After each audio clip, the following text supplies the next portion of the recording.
오늘 우리 공동체에 주시는 하나님의 말씀 출애굽기 3장 1절부터 15절입니다. 우리 모두 같이 봉독합니다. 거룩하신 하나님의 말씀입니다. 모세가 그의 장인 미디안 제사장 이드로의 양떼를 치더니 그 떼를 광야 서쪽으로 인도하여 하나님의 산 호렙에 이르매 여호와의 사자가 떨기나무 가운데로부터 나오는 불꽃 안에서 그에게 나타나시니라. 그가 보니 떨기나무에 불이 붙었으나 그 떨기나무가 사라지지 아니하는지라. 이에 모세가 이르되 내가 돌이켜 가서 이 큰 광경을 보리라. 떨기나무가 어찌하여 타지 아니하는고 하니 그때 여호와께서 그가 보려고 돌이켜 오는 것을 보신지라. 하나님이 떨기나무 가운데서 그를 불러 이르시되 모세야 모세야 하시매 그가 이르되 내가 여기 있나이다. 하나님이 이르시되 이리로 가까이 오지 말라. 내가 선 곳은 거룩한 땅이니 내 발에서 신을 벗으라. 또 이르시되 나는 내 조상의 하나님이니 아브라함의 하나님, 이삭의 하나님, 야곱의 하나님이니라. 모세가 하나님 배옵기를 두려워하여 얼굴을 가리매 여호와께서 이르시되 내가 애굽에 있는 내 백성의 고통을 분명히 보고 그들이 그들의 감독자로 말미암아 부르짖음을 듣고 그 근심을 알고 내가 내려가서 그들을 애굽인의 손에서 건져내고 그들을 그 땅에서 인도하여 아름답고 광대한 땅, 젖과 꿀이 흐르는 땅, 곧 가나안 족속, 헷 족속, 아모리 족속, 브리스 족속, 히위 족속, 여부스 족속의 지방에 데려가려 하노라. 이제 가라. 이스라엘 자손의 부르짖음이 내게 달하고 애굽 사람이 그들을 괴롭히는 학대도 내가 보았으니 이제 내가 너를 바로에게 보내어 너에게 내 백성 이스라엘 자손을 애굽에서 인도하여 내게 하리라. 모세가 하나님께 아뢰되 내가 누구이기에 바로에게 가며 이스라엘 자손을 애굽에서 인도하여 내리이까? 하나님이 이르시되 내가 반드시 너와 함께 있으리라. 내가 그 백성을 애굽에서 인도하여 낸 후에 너희가 이 산에서 하나님을 섬기리니 이것이 내가 너를 보낸 증거니라. 모세가 하나님께 아뢰되 내가 이스라엘 자손에게 가서 이르기를 너희의 조상의 하나님이 나를 너희에게 보내셨다 하면 그들이 내게 묻기를 그의 이름이 무엇이냐 하리니 내가 무엇이라고 그들에게 말하리이까? 하나님이 모세에게 이르시되 나는 스스로 있는 자이니라. 또 이르시되 너는 이스라엘 자손에게 이같이 이르기를 스스로 있는 자가 나를 너희에게 보내셨다 하라. 하나님이 또 모세에게 이르시되 너는 이스라엘 자손에게 이같이 이르기를 너희 조상의 하나님 여호와 곧 아브라함의 하나님, 이삭의 하나님, 야곱의 하나님께서 나를 너희에게 보내셨다 하라. 이는 나의 영원한 이름이요 대대로 기억할 나의 칭언이라. 아멘. 사람은 저마다 이름을 가지고 있습니다. 주민등록상에 우리나라로 말하면 그렇게 등록된 자기 이름이 있죠. 근데 그 이름 말고 그 사람과 연관된 다른 이름들이 적어도 서너 가지씩은 다 있습니다. 아버지라는 이름, 어머니, 또 남편, 아내, 또 회사에 다니시는 분들, 회사에서 과장이거나 대리이거나 또는 부장이거나 그것도 직책상 자기에게 붙여진 이름이지요. 회사를 경영하시는 분들은 사장 또는 대표, 회장 이런 이름이 있지요. 여러분, 이름은 그 사람을 규정합니다. 그 사람이 어떤 사람이다 그렇게 규정을 해요. 규정이라는 말의 뜻을 먼저 설명을 해드리겠습니다. 우리 교회에 교회 정관이 있어요. 정관. 근데 교회 정관 그 하부에 몇 가지 규정들이 있습니다. 인사 규정 또는 뭐 장래 규정 이런 규정들이 있습니다. 규정이라는 뜻이 이런 것입니다. 규칙으로 정한다. 또 법적인 용어로는 뭐 법을 이제 판결을 할 때 양이나 또는 징계의 범위 뭐 이런 거를 제한해서 정한다 이런 뜻이 있고요. 그리고 이제 더 근본적인 뜻은 이런 것입니다. 내용이나 성격, 의미 따위를 밝히고 그리고 정한다 이런 뜻이 있습니다. 그러니까 규정한다는 것은 어떤 것을 제한하고 또는 성격을 규명하고 어떤 면에서 그 규정에 우리는 얽매이는 거죠. 규정에 속박되는 거죠. 그래서 이름은 그 사람을 규정합니다. 예를 들면 제가 목사잖아요. 그러면 저는 인생길을 걸어가면서 뭐 의식 무의식적으로 내가 목사지. 그러니까 제게 붙은 목사라는 이 명칭 이름은 이미 제 삶을 이렇게 규정합니다. 어느 정도는 속박한다고도 볼 수 있고요. 또는 이게 제 정체성이다. 이렇게도 말할 수가 있죠. 그리고 더군다나 저는 여기 말씀삼 공동체 성락성결교회의 담임 목사지요. 그러면 이게 저를 규정하고 또는 제한한다고 할까요? 또는 긍정적인 의미로 이 참 귀한 직분이 바로 내가 맡은 일이다.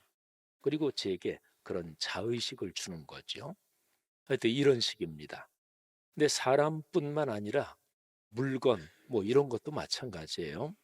어쨌든 존재하는 모든 것은 이름을 가지고 있는데 그 이름은 그 사람 또는 그 사물을 규정하고 또 다른 식으로 표현하면 속박한다, 제한한다 이렇게 볼 수가 있습니다. 자, 그러면 하나님과 연관해서 제가 지금 말씀드린 이름을 생각해 보십시다. 자, 하나님은 어떠실까요? 하나님은 어떤 이름을 가지고 있을까요? 그리고 하나님의 그 이름이 하나님을 어떻게 규정하고 또 어떻게 하나님의 역할 그런 거를 선을 긋고 또는 제한하고 그러는 것일까요? 예수 믿는 사람들한테 하나님의 이름이 무엇입니까? 이렇게 물으면 뭐 성경 지식 조금 있는 사람들은 하나님의 이름 여호와 뭐 야훼 이렇게 대답을 할 것입니다. 그거는 맞는 얘기예요. 그거는 잘 좋은 지식을 가지고 있는 것입니다. 여호와 야훼 둘 중에서 어떤 게 정확하냐? 그거는 모릅니다. 하나님께서 당신의 이름을 여호와 야훼 이렇게 가르쳐 주신 게 성경의 이야기 흐름으로는 모세한테 처음 가르쳐 주셨어요. 오늘 우리가 묵상하는 이 출애굽기 3장에서 하나님이 나타나셔서 모세가 이름을 물어보니까 여호와 야훼 이렇게 가르쳐 주셨는데 대략 이 시간 흐름을 따져 보면 뭐 정확하게 연대를 특정할 수 있는 것은 아닙니다만은 지금부터 대략 한 3,300년 전쯤 뭐 이때가 출애굽기 3장의 사건의 시기가 됩니다. 근데 그때는요, 이 히브리어는요, 뭐 그때도 그렇고 뭐 지금도 그렇고 지금은 모음을 붙여서 이렇게 쓰기도 합니다만 히브리어는 원래 모음이 없어요. 자음만 있는 거예요. 그래서 원래 그때 당시에 부르던 이름이 여호와인지 야훼인지 그거는 사실은 모릅니다. 그러니까 둘 중에 어떤 걸 써도 상관이 없어요. 아무튼 하나님의 이름 그러면은 여호와 야훼 우리가 이렇게 알고 있죠. 그 맞는 얘기입니다. 근데 오늘 성경 본문을 조금 깊이 들여다보면 하나님의 이름과 연관해서 굉장히 아주 깊고 진짜로 은혜로운 신앙의 가르침이 하나님의 이름과 연관해서 그런 사실이 기록이 되어 있습니다. 자, 오늘 여기 상황을 잠깐 말씀드리면 모세가 광야에서 양떼를 치고 있었습니다. 그의 장인 이드로 집에 살면서 양떼를 치는 말하자면 그런 일을 하고 있었습니다. 어느 날 모세가 자기가 치는 짐승떼를 쭉 이끌고 저쪽에 서쪽으로 산 쪽으로 갔는데 그 산이 호렙산 또는 신의 산이라고도 하지요. 그래서 양떼를 풀을 먹이려고 쭉 갔는데 신기한 광경을 하나 봤어요. 저쪽쯤에 어떤 나무가 있는데 그 나무에 불이 붙었습니다. 근데 뭐 광야 아주 뜨거울 때는 그런 나무에 이렇게 불이 붙기도 하니까 나무에 불이 붙었다. 그 사실이 아주 뭐 이상하고 그런 건 아닙니다. 근데 나무에 불이 붙었길래 이렇게 봤는데 불이 붙었으면 나무가 타야 되잖아요. 또 광야니까 뭐 나무가 빽빽히 있고 그런 게 전혀 아니고 듬성듬성 뭐 이렇게 있는데 어디 나무가 불이 붙어서 타면 그게 다 타면 뭐 옆으로 불이 번지진 않고 이제 사그러지고 그럴 텐데 가만히 보는데 불이 붙어서 불이 있는데 나무는 타지는 않는 거예요. 참 신기하다. 그래서 모세가 좀 더 자세히 보려고 그 나무 가까이 갑니다. 그런데 그때 모세를 부르는 음성이 들립니다. 모세야, 모세야. 모세가 얼마나 놀랬겠어요. 그런데 어떤 신적인 음성이 들리니까 모세가 일단 대답합니다. 예, 제가 여기 있습니다. 네, 하나님께서 이어서 이렇게 말씀하십니다. 이리로 가까이 오지 말아라. 그리고 내가 서 있는 곳은 거룩한 땅이다. 내 발에서 신을 벗어라. 모세가 하나님을 만나는 장면이지요. 모세가 하나님을 만나는 장면에 신앙적인 가르침이 참 여러 가지가 많이 들어있는데 그중에 적어도 두 가지는 우리가 잠깐 생각해 볼 필요가 있습니다. 모세가 하나님을 언제 만났나요? 또 어떤 상황에서 만났나요? 모세는 일상에서 하나님을 만났습니다. 모세가 직업이 말하자면 양떼를 치는 사람이니까 양떼를 몰고 산으로 풀을 먹이러 이렇게 가는 것, 그거는 모세의 일상이었습니다. 여러분과 저를 생각하면 가정 살림, 가정 생활 또는 사업하시는 분, 직장, 사회생활 하시는 분, 그냥 뭐 전철 타고 또는 자동차 운전하고 그렇게 생활하다가 그 현장 속에서 하나님을 만났다. 이거하고 같은 거죠. 이것이 신앙에서 중요합니다. 교회에서 예배 드리는 것, 성도들이 모이는 것, 이게 심장이다. 그거는 맞는 말이고 정확한 말입니다. 그런데 교회에서 예배 드리고 거기에서 받은 은혜를 가지고 일상의 현장으로 나가잖아요. 근데 일상에서 하나님과 동행하고 또 그 일상, 삶의 그 현장에서 하나님이 지금 나와 같이 계시지. 하나님이 지금 이 일에 이렇게 관여하고 계시고 나를 도와주신다. 이런 거를 체험하는 것, 이게 신앙입니다. 일상에 하나님이 함께 하시고 그리고 거기에서 하나님의 손길, 하나님의 동행을 체험한다. 이게 신앙에서 아주 중요합니다. 여러분의 삶의 현장에서 이런 체험, 이런 축복이 많기를, 늘 이어지기를 주님의 이름으로 축원합니다. 한 가지만 더 살펴보면 하나님께서 이렇게 말씀하세요. 모세야, 내가 지금 서 있는 곳이 거룩한 땅이야. 내 발에서 신을 벗어라. 되게 신을 벗는 것은 뭐 어느 문화권이든지 거의 비슷하기도 한데 특히 중동이나 이쪽 문화권에서는 경외의 표시, 존경의 표시 또는 자기를 낮추는 표시입니다. 신을 벗어라. 근데 모세가 하나님을 만난 바로 그 땅, 그 지점이 특별하게 어떤 거룩한 그런 어떤 힘이 있는 곳이었을까요? 그게 아니고요. 하나님을 만나면 그 장소, 그 시공간은 거룩한 땅이 되는 거예요. 예를 들어서 제가 지금 설교하고 있잖아요. 우리 교회 이 강대상은 아주 특이하죠. 15년 전에 우리 교회 건축하고 들어올 때 우리 교회에서 어렸을 때부터 자란 이성원 목사님이 이 강단 또 사회단 다 디자인한 거예요. 이거 전 세계에 이거 하나밖에 없는 것입니다. 그러면 이 강단, 강대상 이 자체가 거룩한 어떤 힘을 가지고 이 자체가 거룩한 건 아닙니다. 근데 여기에 서서 하나님의 말씀을 대언하고 하나님의 말씀을 전하니까 그런 거룩한 용도에 쓰이니까 이 강단은 이건 귀중한 것이지요. 교회 건물도 그런 것입니다.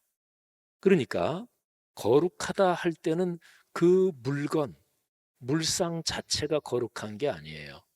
어떤 사람이 어우 저분은 신앙이 참 좋아. 거룩한 사람이야. 그럴 때도 그 사람 자체가 거룩한 건 아니에요. 하나님께서 성령으로 그 사람과 함께 있기 때문에 그런 거예요.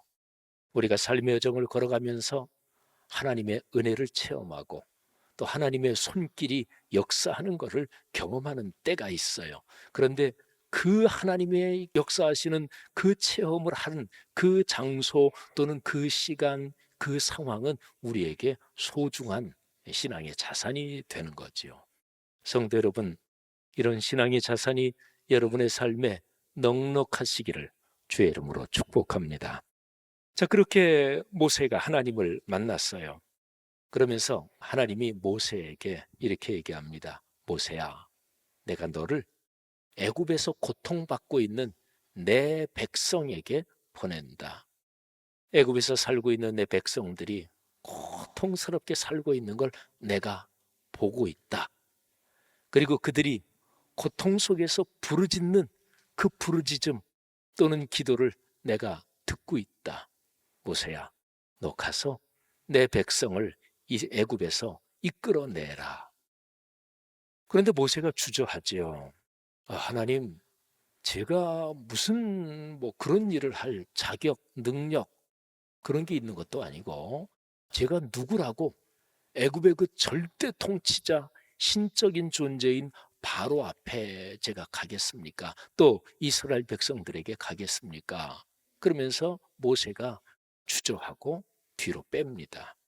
그때 하나님께서 모세야, 내가 너만 보내는 게 아니라 내가 같이 갈 거야. 여기 오늘 본문에 보면 하나님께서 내가 내려가서 이런 표현이 있어요. 하나님께서 역사 현장에 개입하신다는 거예요. 내가 같이 갈 테니까 가라. 근데 모세가 계속 망설입니다. 계속 주저합니다. 그러면서 하나님의 이름을 여쭈어봅니다. 하나님, 제가 가서 우리 이스라엘 민족 지도자들에게 하나님이 나 보내셨다 이렇게 얘기하면 그들이 저에게 물어볼 겁니다. 너를 보낸 그 신의 이름이 뭐냐? 그럴 때 제가 뭐라고 대답해야 합니까? 우리는 기독교 신앙을 가지고 있고 그래서 하나님 그러면 의례 66권 성경에서 말씀하는 그 하나님 이게 우리는 이미 그렇게 생각이 고정돼 있잖아요. 근데 그냥 일반적으로 보면 하나님 그러면 어떤 종교든지 그 종교에서 믿는 신 그거를 호칭하는 게 바로 하나님 이런 거예요. 그러니까 모세가 가서 뭐 전능한 신이 전능한 하나님이 나를 보내셨다. 그러면 사람들이 물어볼 거 아니겠습니까? 너를 보낸 그 신, 그 하나님의 이름이 뭐냐? 그때 제가 대답을 좀 해야 되는데 하나님, 하나님의 이름을 가르쳐 주십시오. 그때 하나님이 가르쳐 주신 이름이 바로 여호와입니다. 오늘 여기 성경에 나오는 표현으로 하면 14절에서 하나님이 모세에 이렇게 말씀하십니다. 나는 스스로 있는 자이니라. 자, 스스로 있는 자, 요 표현에 여호와, 야훼, 요 단어가 나와요. 나는 스스로 있는 자다. 그런데요, 이게 성경 번역이 요 표현이 번역하기가 힘들어요. 그래서 어떤 번역은 지금 여기 우리 한글 개역 개정판에 있는 것처럼 나는 스스로 있는 자다 이렇게 번역한 것도 있고 그런데 히브리어 원어를 아예 직역을 글자 그대로 직역하면 이렇게 번역하면 돼요. 나는 나다. 나는 나다. 여러분 그러면 하나님이 이름을 가르쳐 주신 거예요? 안 가르쳐 주신 거예요? 안 가르쳐 준 거죠. 뭐 서로 처음 만나서 인사하는데 아유 반갑습니다. 뭐 저는 뭐 누굽니다 하면서 명함을 주든지 이름을 말하든지. 그런데 저쪽 사람이 예 나는 납니다. 그럼 이름 말하지 않은 거잖아요. 그죠? 그러면 이게 어쨌든 히브리어 원어를 직역한 그 표현이 나는 나다 이것인데 야훼 여호와가 이제 원래 그런 뜻이에요. 그러니까 하나님이 이름을 안 가르쳐 주신 거예요. 자, 그러면 하나님이 이름이 있으신데 안 가르쳐 주신 거냐? 정확히 말하면 그게 아니에요. 하나님은 이름이 없으세요. 아까 제가 말씀드렸죠. 모든 이름은 사람에게나 어떤 물건에게나 모든 이름은 그 이름이 붙은 그 사람, 그 대상을 규정합니다. 제한합니다. 그 이름이 붙은 그 사람, 그 사람이 어떤 사람인지 설명합니다. 그래서 다른 사람들이 아, 그런 분이군요 하고 파악하고 이해합니다. 근데 하나님은 우리 사람의 이해력으로 다 들어올 수 있는 분이 아니에요. 그러니까 하나님을 진짜로 정확하게 하나님을 나는 다 안다 그럴 수 있는 사람은 아무도 없어요. 하나님은 근본적으로 규정되는 분이 아니고 제한되는 분이 아니신 거죠. 그러니까 하나님은 이름이 없으신 분이에요. 그래서 하나님이 그러신 거예요. 그러니까 좀 더 자세하게 얘기하면 내 이름을 물어보냐? 나는 이름이 없는데 나는 그냥 나야. 사실은 그렇게 말씀하신 거예요. 여러분, 하나님을 우리가 표현하는 성경의 표현 중에서 우리에게 굉장히 익숙한 표현이 있죠. 전지전능하신 하나님, 또 무소부재하신 하나님. 여러분 이 두 가지 표현, 또 그다음에 또 하나 우리에게 굉장히 익숙한 걸로 얘기하면 뭐 영원하신 하나님 뭐 이런 얘기를 하잖아요. 그런데 전지전능, 모든 걸 다 알고 모든 것을 다 할 수 있다. 그런 존재가 세상 천지에 있을까요? 없어요. 근데 하나님이 그러시다는 거예요. 그러니까 전지전능이란 얘기는 제한이 없다. 규정되지 않는 어떤 능력을 가지고 계시다. 그런 얘기예요. 무소부재하신 하나님. 이 얘기는 부재, 어떤 장소에도 하나님이 없는 곳이 없다. 하나님은 모든 세상 천지에 다 계시다. 아니 동시에 여기 있으면서도 미국에 있고 독일에 있고 성수동에 있으면서도 저 마포에 있고 이거 불가능한 거잖아요. 사람은 시공간에 제한이 있잖아요. 규정돼 있잖아요.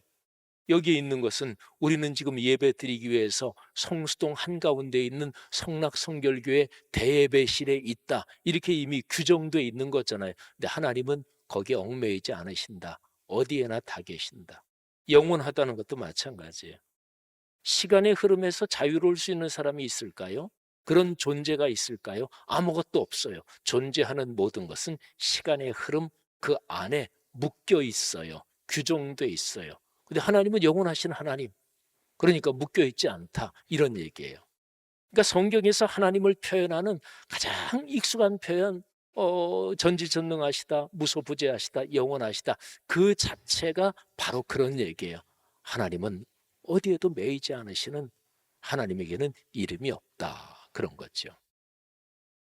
여러분 우리가 그리스도인으로 살아가면서 지금 제가 말씀드린 이 사실을 조금만 묵상하면 가슴이 막 벅차요. 왜냐하면 그런 하나님이 바로 여러분의 아버지, 우리의 아버지시라니까요. 그 하나님이 바로 여러분을 사랑하시고 여러분을 이끌어 가시고 여러분과 동행하신다니까요. 이게 얼마나 감격스러운 일입니까?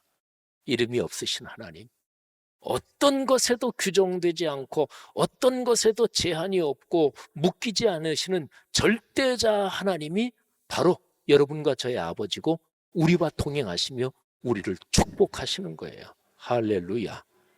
이게 바로 하나님이 우리에게 감격적인 분인 아주 근본적인 이유입니다. 자, 그런데 오늘 본문에 제가 지금 말씀드린 이것보다 더 감격적인 게 있어요. 하나님의 이름하고 연관해서. 자, 오늘 성경 본문을 한번 조금만 잘 들여다보면 하나님께서 자신을 이렇게 표현하십니다. 6절과 15절에 나오는데요. 6절에서 모세를 처음 만나면서 하나님이 이렇게 표현하십니다. 나는 내 조상의 하나님이다. 그런데 조상 이름들 가운데 세 사람을 정확하게 언급하십니다. 아브라함의 하나님, 이삭의 하나님, 야곱의 하나님이다. 이렇게 언급하십니다. 여러분, 제가 이제 손자 하나, 손녀 하나가 있는데 제 손자, 나는 그 아이의 할아버지입니다. 그러면 제가 그렇게 표현하는 것 자체가 저를 이미 규정하잖아요. 그렇죠? 그러면 하나님이 스스로를 규정하고 계시네. 스스로를 이렇게 제한하고 계시네. 하는 것을 우리가 알아차릴 수 있죠. 아브라함의 하나님, 이삭의 하나님, 야곱의 하나님이다. 그리고 모세가 이제 이름을 물어보니까 첫 번째는 하나님께서 나 이름이 없어. 나는 나야. 야훼, 여호와. 이렇게 말씀을 해주시고 나서 그 다음에 이어서 하나님이 자신을 규정하고 자신을 스스로 제안하시는 이름을 말씀을 해주세요. 14절에서 나는 나다 이렇게 말씀하시고 나서 15절 바로 이런 얘기를 하십니다. 들어보시죠. 하나님이 또 모세에게 이르시되 너는 이스라엘 자손에게 이같이 이르기를, 그러니까 이름 물어보면 다음과 같이 대답해라 그런 거죠. 너희 조상의 하나님 여호와 곧 아브라함의 하나님, 이삭의 하나님, 야곱의 하나님께서 나를 너희에게 보내셨다. 그러니까 너희 조상의 하나님 여호와, 너희 조상의 하나님인데 그분이 이름이 없단다. 내가 물어보니까 나는 나다. 이렇게 대답하신 분인데, 그런데 그분은 우리 조상, 우리가 다 알고 있는 우리 조상의 시조 아브라함, 이삭, 야곱 그 세 분의 하나님이다. 이렇게 얘기하라고 하셨다. 그러면서 15절 제일 뒤에 이렇게 기록이 되어 있습니다. 이것이 나의 영원한 이름이요 대대로 기억할 나의 칭호 이름이다. 그러니까 이름을 묻는 모세에게 하나님께서 구체적으로 가르쳐 주신 이름은 바로 이것입니다. 아브라함의 하나님, 이삭의 하나님, 야곱의 하나님. 그런데 이 표현은 신약 성경에 이르기까지 계속해서 나옵니다. 여기에서 하나님께서 영원한 이름이야. 그리고 대대로 기억해야 돼. 잊어버리지 말고 이렇게 말씀하셨으니까 이게 계속 내려오는 거예요. 근데 이 의미가 뭘까요? 아브라함, 이삭, 야곱. 여러분과 저처럼 인류 역사 가운데 구체적으로 살았던 세 사람이죠. 그 세 사람이 살면서 못난 것도 있었고 죄도 지었고 그러나 하나님께 다시 돌아와서 순종하고 어떻게 하든 하나님 붙잡고 하나님 뜻에 순종하며 살려고 그렇게 인생 여정을 걸어갔어요. 우리가 성경에서 적어도 이 세 사람에 대해서는 좀 많이 알고 있는 성경 인물이잖아요. 그런데 그들이 살았던 구체적인 역사 현장, 삶의 여정, 거기에 하나님께서 개입하셔서 야, 아브라함, 내가 너와 같이 걸어가. 내가 네 하나님이야. 내가 너를 사랑해. 이러면서 하나님께서 아브라함, 이삭, 야곱 세 사람의 삶에 개입을 하시고 그리고 세 사람의 삶의 여정에 동행하시면서 하나님이 스스로 당신 자신을 규정하신 거예요. 여러분 아까 얘기한 거하고 이거하고 연결시켜 보세요. 어떤 상황에도 규정되지 않으시고 절대자이신 그 하나님께서 아브라함, 이삭, 야곱을 사랑하셔서 내려오셔서 그들을 위해서 자신을 규정하신 거예요. 이게 얼마나 큰 감격입니까? 바로 이 사건이 하나님이 세상을 구원하시려고 사람 몸을 입고 이 땅에 오셔서 자기 자신을 스스로 규정하시고 사람이라는 존재로 스스로 제안을 하시고 속박당하신 거예요. 스스로 속박하신 거예요. 그분이 바로 예수 그리스도십니다. 사랑하신 여러분, 하나님이 지금 여기 앉아 계신 여러분 한 사람 한 사람 이름을 부르시면서 사랑하는 내 딸, 내 아들아, 나는 너의 하나님이야. 이럴 때 하나님은 전지전능한 절대자이시지만 그런데 나는 바로 너, 내 인생, 너를 사랑하고 네게 복을 주기 위해서 내가 나를 너의 하나님이라고 규정하는 거야. 이렇게 우리에게 다가오시는 거지요. 여러분, 이런 하나님의 모습을 신약 성경에서 아주 감동적으로 표현한 구절이 있습니다. 이게 빌립보서 2장 6절부터 11절인데요. 그러니까 전지전능한 절대자께서 자신을 낮추시고 자신을 스스로 제한하시고 그러신 거예요. 이유는 사람을 구원하시기 위해서. 그 구절을 제가 새번역 성경으로 읽어드리겠습니다. 잘 한번 들어보십시오. 그는 하나님의 모습을 지니셨으나 하나님과 동등함을 당연하게 생각하지 않으시고 오히려 자기를 비워서 종의 모습을 취하시고 사람과 같이 되셨습니다. 그는 사람의 모양으로 나타나셔서 자기를 낮추시고 죽기까지 순종하셨으니 곧 십자가에 죽기까지 하셨습니다. 그러므로 하나님께서는 그를 지극히 높이시고 모든 이름 위에 뛰어난 이름을 그에게 주셨습니다. 그리하여 하늘과 땅 위와 땅 아래에 있는 모든 것들이 예수의 이름 앞에 무릎을 꿇고 모두가 예수 그리스도는 주님이시라고 고백하여 하나님 아버지께 영광을 돌리게 하셨습니다. 이 빌립보서 2장 6절부터 11절은 우리 성경에서 무지무지하게 중요한 구절이에요. 이거를 신학적으로 케노시스 기독론이라고 표현해요. 케노시스는 자기를 비운다는 뜻이에요. 기독, 그리스도는 누구신가? 그리스도는 제일 중요한 게 자기를 비우신 분이에요. 자기를 낮추신 분, 사람 몸을 입고 십자가에 달려 돌아가신 분, 그러니까 전지전능한 절대자가 자기를 스스로 규정해서 낮고 천한 인간의 몸을 입으시고 그리고 십자가라는 죄인이 처형되는 틀에 자기의 목숨을 내어주신 거예요. 얼마나 철저하게 자기를 규정하시고 자기를 속박하셨어요. 근데 목적은 단 한 가지예요. 사람을 구원하시려고. 여기 앉아있는 여러분, 저를 구원하시려고. 자, 그런데 사도 바울이 이 얘기를 한 이유가 제가 6절부터 11절 읽어드렸죠. 근데 그 바로 앞에 1절부터 5절에 바울이 빌립보의 교인들, 성도들에게 여러분은 그리스도인 아닙니까? 그러니까 이렇게 살아야 됩니다. 그 얘기를 하고 그 다음에 이어서 여러분이 그렇게 살아야 되는 이유는 예수 그리스도, 여러분과 저 우리의 주님께서 자기를 낮추시고 그렇게 스스로 자기를 규정하시고 속박하신 분이기 때문에 우리가 그를 본받아야 합니다. 이렇게 얘기가 진행이 돼요. 그러면 1절부터 5절 말씀을 제가 읽어드릴게요. 이거는 2000년 전에 사도 바울이 빌립보의 성도들에게 한 얘기지만 사도 바울이 오늘 계셨다면 여기 앉아있는 우리에게도 여러분 그리스도인이지요. 그럼 우리는 이렇게 살아야 됩니다 하고 얘기를 하는 거예요. 그렇게 한번 생각하면서 들어보세요. 그러므로 그리스도 안에서 여러분에게 무슨 격려나 사랑의 무슨 위로나 성령의 무슨 교제나 무슨 동정심과 자비가 있거든 여러분은 같은 생각을 가지고 같은 사랑을 가지고 뜻을 합하여 한 마음이 되어서 내 기쁨이 넘치게 해주십시오. 무슨 일을 하든지 경쟁심이나 허영으로 하지 말고 겸손한 마음으로 하고 자기보다 서로 남을 낮게 여기십시오. 또한 여러분은 자기 일만 돌보지 말고 서로 다른 사람의 일도 돌보아 주십시오. 그리고 여러분 안에 이 마음을 품으십시오. 이런 태도를 가지고 사십시오. 그것은 곧 그리스도 예수의 마음이기도 합니다. 그러면서 6절이 연결되는 거예요. 그는 하나님의 모습을 지니셨으나 하나님과 동등됨을 당연하게 생각하지 않으시고 자기를 비우시고 사람이 되셨고 자기를 철저하게 규정하시고 속박하셨고 이유는 한 가지, 우리를 사랑하시기 때문에. 여러분, 하나님이 당신의 이름을 가르쳐 주실 때 나는 아브라함이 하나님, 이삭의 하나님, 야곱의 하나님이야 이렇게 가르쳐 주신 거는 하나님이 아브라함, 이삭, 야곱 그들에게 전지전능한 절대자가 자기를 속박시키시는 거예요. 그를 사랑하기 때문에.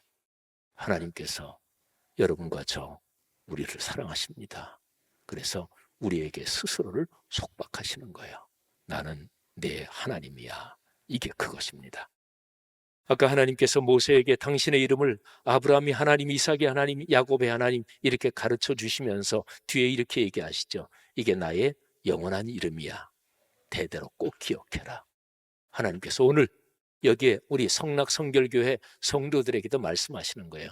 너희 그거 기억하고 있지? 내가 네 하나님이야. 내가 네 인생에 함께 동행해. 이 귀한 신앙이 여러분, 우리 모두에게 늘 넉넉하고 풍요롭기를 주님의 이름으로 축복합니다.